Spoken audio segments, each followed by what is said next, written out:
back to Underrated Movies. I'm your guy, I'm your man, Mr. Alton Henry. Today I'd like to talk to him another underrated film that is currently available on Netflix. It's a Netflix original. It's a film I've been wanting to check out for a while now, and I think it came out like midsummer of last year. And this is Reptile, starring Benicio Del Toro, Alice Silverstone, and Justin Timberlake.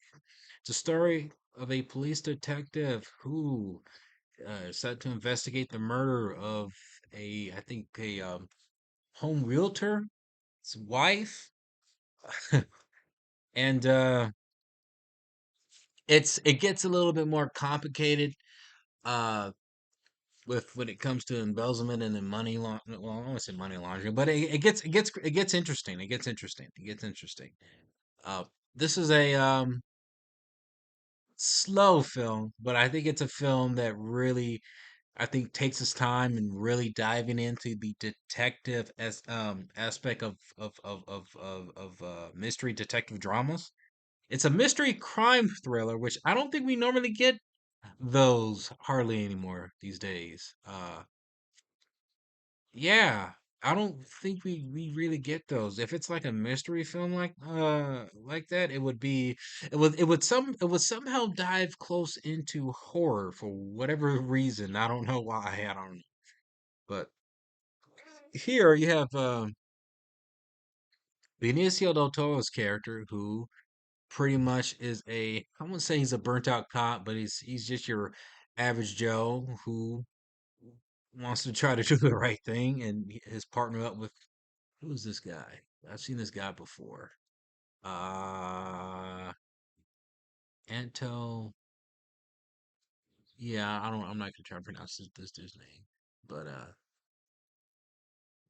but yeah, he's partnered up with this other detective to investigate the death of Justin Timberlake's his wife, and he eventually finds out uh, the more they dive into her death and what she's all about, the more she realizes that she's been kind of moving money around when it comes to um into the housing market that she works along with her husband, and she kind of does some things that are a little bit fishy, but there's a reason why behind it. And the film dives more into it when Benicio del Toro further investigates the case. Michael Pitt in here, which I haven't seen that actor in a very very long time. In fact, I think the last time I've seen him do anything was might have been that Ghost in the Shell adaptation, and he's really good in here. He plays a character who originally somewhat owned this land that his father used to own, but Justin Timberlake's family bought the land for him, and his character pretty much wants revenge to some degree against Justin Timberlake and and his family legacy. There's a big grudge that kind of goes along with it. I did wish they did more with his character, unfortunately. But I liked how they used this character to kind of play it off, whether or not he was the main antagonist or not. I'm not gonna tell you who the main antagonist is in the film, but it gives you that vibe, obviously, to kind of throw you off. And I actually like his addition to wish he was used more, because there's a certain point to the film where they kind of reveal more about his character and they include him in more, and then there's a point where they can pretty much just get rid of him. Little of a spoiler alert. I wish they did more for his character. Benicio del Toro was great. This director who did a fantastic job, Grant Singer. I think this is his first directorial feature. He directed the living hell out of this. This dude was just phenomenal. And I'm gonna tell you, this movie is intense. There's some pretty intense scenes that pretty much caught me off guard. I did not expect, and it threw me into a loop. I thought this was a very very well directed film, and honestly, I think this director would probably be great if Black label Media Studios is still looking for a filmmaker for a third Sicario film. This director nails tension very, very well, and I loved it. I love his direction on this, and I think he would be a perfect filmmaker to helm the third Sicario film. I just love that film.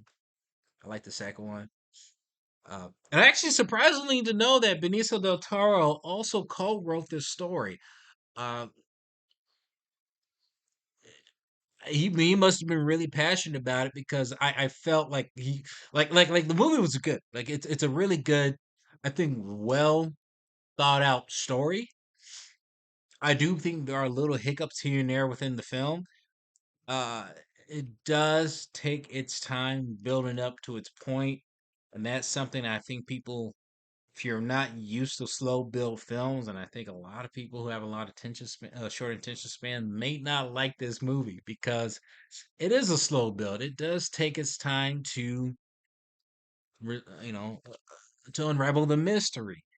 Uh, I do like that this film did choose to do that. They didn't try to force point A to point B to point C just to keep people entertained. You really got to be patient with this film because the reveal of what goes on and who's behind this case was a shocker to me, and I loved how they revealed it. And I love the finale. The finale of how everything kind of just went around was very, very intense. Like, dude, like I ain't gonna lie to you, I was at the edge of my seat when they revealed certain things. I was like, oh crap.